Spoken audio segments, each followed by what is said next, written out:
बरसात की रात थी। चारों ओर घनघोर अंधेरा छाया हुआ था। आसमान में बिजली की चमक और गरजती आवाजें वातावरण को और भी भयानक बना रही थी। गांव के बाहर एक छोटा सा घर था जो घने जंगल के किनारे पर स्थित था।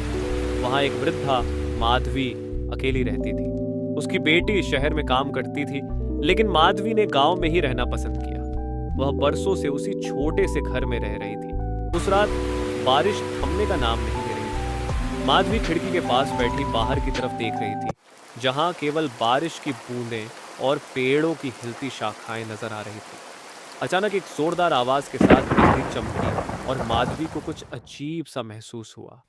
उसे ऐसा लगा जैसे कोई दरवाजे के बाहर खड़ा हो। उसने दरवाजे की तरफ देखा और घबराहट में दरवाजे की कुंडी लगाई। लेकिन तभी दरवाजे पर 3 जोर की तस्वीर। माधवी का दिल तेजी से धड़कने लगा। वह सोचने लगी, इस समय कौन हो सकता है।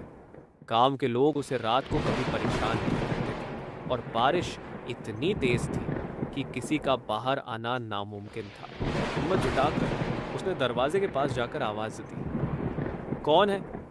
लेकिन कोई जवाब नहीं। फिर एक बार दस्तक हुई। माधवी ने खिड़की से बाहर झांक कर देखा, लेकिन वहां कोई नहीं। उसके रोंगटे खड़े हो गए। उसकी धड़कनें तेज हो रही थी, पर वह अपने आप को शांत रखने की कोशिश कर रही थी। अचानक उसे दरवाजे के पास से किसी के चलने की आवाज आई। वह समझ नहीं पा रही थी कि क्या हो रहा है। उसके पैर ठंडे हो गए और सांसें भारी लगने लगीं।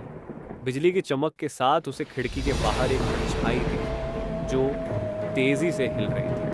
उस परछाई का आकार इंसान जैसा था, लेकिन वह काफी लंबी और भयानक थी।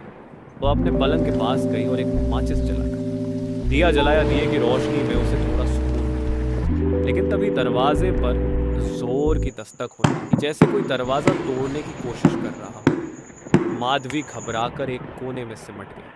उसे समझ नहीं आ रहा था कि अब वह क्या करे। कुछ ही पलों बाद दरवाजा धड़ाम से खुल गया और ठंडी हवा के साथ बारिश की बूंदें घर के अंदर घुस आईं। लेकिन दरवाजे पर कोई नहीं था। बाहर सिर्फ अंधेरा और बारिश की आवाज थी। माधवी को लगा कि यह कोई सपना हो सकता है, लेकिन सब कुछ इतना सजीव था कि वह सपना नहीं हो सकता था। लेकिन तभी उसने देखा, उसके सामने वही परछाई खड़ी थी। उसकी आंखें बिल्कुल लाल और चमकदार थीं और उसके चेहरे पर एक खौफनाक मुस्कान थी। माधवी चीखना चाहती थी, लेकिन उसकी आवाज गले में ही अटक गई। परछाई धीरे धीरे उसकी तरफ बढ़ने लगी। माधवी को लगा कि उसका अंत आ गया है। तभी बिजली की एक और चमक हुई और वह परछाई अचानक गायब हो गई। माधवी ने तुरंत भगवान का नाम लेने लगी। बारिश धीरे धीरे थमने लगी, लेकिन उस रात के भयानक दृश्य ने उसकी नींद हमेशा के लिए उड़ा दी। अगले दिन गांव के लोग जब माधवी के घर आए तो उन्होंने उसे बुरी हालत में पाया। वह लगातार बड़बड़ा रही थी कि वह आ गया था, वह आ गया था, लेकिन किसी को समझ नहीं आया कि उस रात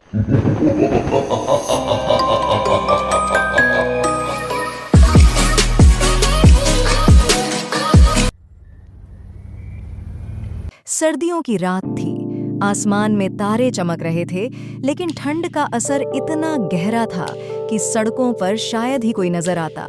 हवा के ठंडे झोंके किसी की हड्डियों को भी कंपा सकते थे। पुष्पा, एक छोटे से गांव की लड़की, एक अनजाने शहर की सड़कों पर अकेली खड़ी थी। उसकी आंखों में अनिश्चितता और दिल में बेचैनी थी। वह इस शहर में पहली बार आई थी और उसे समझ नहीं आ रहा था कि कहाँ जाना है। ठंड इतनी तीव्र थी कि उसके होंठ सूख गए थे और हाथ पैर सर्दी से जमने लगे थे। पुष्पा अपने गांव से यहाँ नौकरी की तलाश में आई थी। उसका परिवार गरीब था और घर की हालत काफी खराब थी। पिता की बीमारी और माँ की बूढ़ी होती उम्र ने उसे मजबूर किया था कि वह कुछ काम ढूंढे और घर की हालत सुधारने में मदद करे। उसके मन में आशा थी कि इस शहर में उसे काम मिल जाएगा और वह अपने परिवार की मदद कर सकेगी। लेकिन शहर का ये रूप कुछ और ही था। दिन में यह शहर जितना चमकता था, रात में उतना ही अजनबी और डरावना लगता था। सड़कों पर इक्का दुक्का गाड़ियां ही चल रही थीं और राह चलते लोग किसी और की मदद की बजाय अपनी ही फिक्र में डूबे नजर आते थे। पुष्पा के पास पैसे भी खत्म हो रहे थे और अब उसे कोई सस्ता ठिकाना ढूंढना था जहां वह रात बिता सके। पुष्पा का मन किसी आश्रय की तलाश में था, लेकिन वह जिस ओर भी देखती, हर जगह बंद दरवाजे और ठंडी दीवारें ही नजर आती। अचानक उसकी नजर एक पुराने मंदिर पर पड़ी, जो इस सन्नाटे में भी अपनी जगह पर खड़ा था। पुष्पा ने सोचा कि शायद उसे वहां कुछ शरण मिल जाए, और वह धीरे धीरे ठिठुरते कदमों से उस मंदिर की ओर बढ़ गई। मंदिर में एक बूढ़ा पुजारी खड़ा था, जिसने पुष्पा को देखा और उसकी हालत को समझ लिया। उसने बिना कुछ पूछे उसे अंदर बुलाया ताकि वह सर्दी से बच सके। पुष्पा मंदिर के एक कोने में बैठ गई। वह कुछ देर तक अपनी किस्मत को कोसती रही, लेकिन फिर धीरे धीरे उसके मन में शांति आने लगी। मंदिर का सन्नाटा और पवित्रता का आभास उसे कुछ सांत्वना देने लगे। पुजारी ने पुष्पा से पूछा, बेटी, तुम इस ठंडी रात में अकेली यहाँ कैसे आई? पुष्पा ने उसे अपने जीवन की कठिनाइयों और इस शहर में काम की तलाश के बारे में बताया। पुजारी ने उसे सांत्वना दी और कहा, यह शहर बड़ा है, लेकिन इसमें दिल भी बड़े हैं। अगर सच्चे मन से काम की तलाश करोगी तो जरूर तुम्हें रास्ता मिलेगा। उस रात पुष्पा ने मंदिर में शांति से सोने का प्रयास किया। उसकी आंखों में कुछ आंसू थे, लेकिन दिल में एक नई आशा भी जाग रही थी।